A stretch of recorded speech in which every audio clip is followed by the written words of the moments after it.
Hey guys, Justin Vallow here from K40 Electronics. I wanted to introduce one of my favorite features of the K40 product, which is our Quiet Ride feature. You can see on the left-hand side here, we're actually traveling at 0 miles per hour here in our media room. And what we do with the Quiet Ride is allow you to set a minimum speed. Under that minimum speed, you will hear no audible tones. So currently, the default setting is 20 miles per hour. Being that we're not traveling over 20 miles per hour, I wanted to give you a visual display of what you'll see on your radar.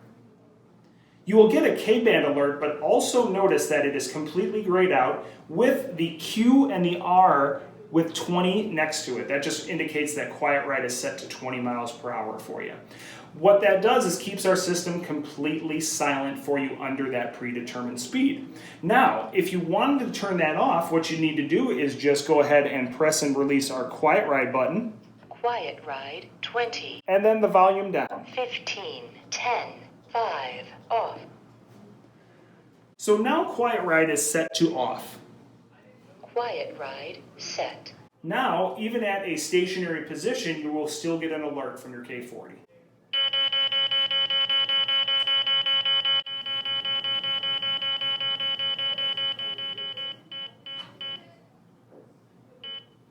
I hope you found this information useful, and for more information about K40 products and the new Platinum 100, stay tuned. Thank you so much and have a great day.